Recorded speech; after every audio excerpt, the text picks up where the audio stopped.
Today, I want to share 5 powerful techniques that will make people take you more seriously. These techniques not only help you build a stronger presence in the social settings, but they also boost your confidence along the way. So let's dive in and learn how to earn the respect and attention you truly deserve. The first technique is simple but effective. When someone interrupts you mid-sentence, don't just stop. Keep talking calmly and confidently as if the interruption never happened.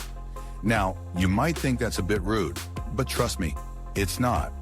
Over time, people will learn that what you're saying matters, and they'll begin to listen more carefully. Imagine you're discussing something important with a friend, and they suddenly cut you off and start talking. Instead of backing down, just continue your sentence in a composed, steady tone. This shows that your words deserve to be heard, that you expect to be treated with respect. Winston Churchill once said, "You'll never reach your destination if you stop and throw stones at every dog that barks." So instead of wasting time reacting to every interruption, stay focused on your goal. That's what shows real strength and presence. Now, let's talk about the second technique.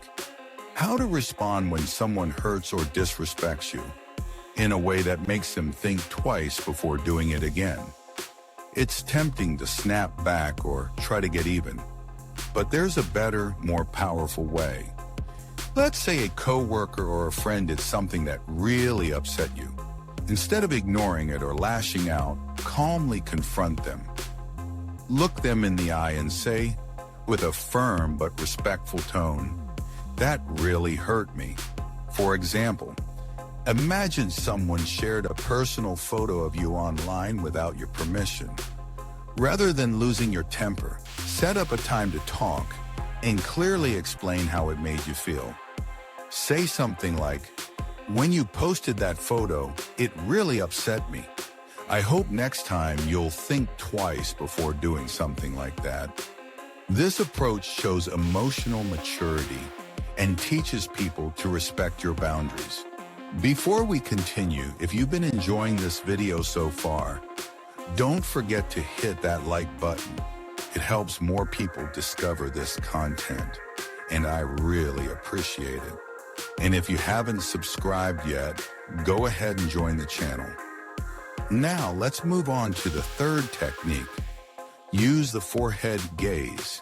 This one's subtle but super effective when you want to create distance from someone without being confrontational.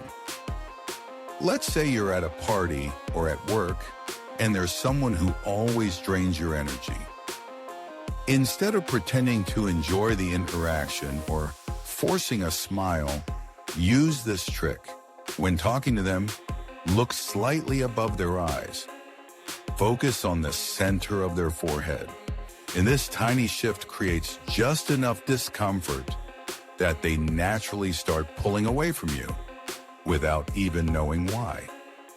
Mark Twain once said, "The best way to reveal a person's character is to let them act freely."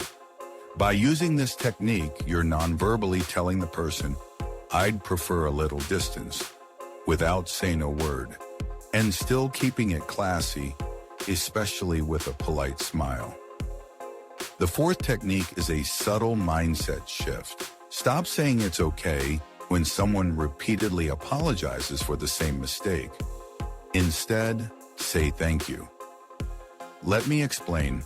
If a friend is late for the 4th time and says, "Sorry, I'm late," and you keep replying with, "It's okay," you're basically telling them it's not a big deal. But if you say, "Thanks for coming," it gently reminds them that your time matters. It encourages more respectful behavior in the future. This simple change in response can have a powerful impact. Albert Einstein once said, "Insanity is doing the same thing over and over and expecting different results." So if you want others to treat you differently, maybe it's time to change your own reactions too. The next time someone keeps apologizing for the same behavior, try saying thank you instead, and watch how things begin to shift. Finally, what do you do when someone randomly yells at you or loses their temper? It's easy to react with anger, but here's a smarter way that keeps you in control and teaches them a lesson.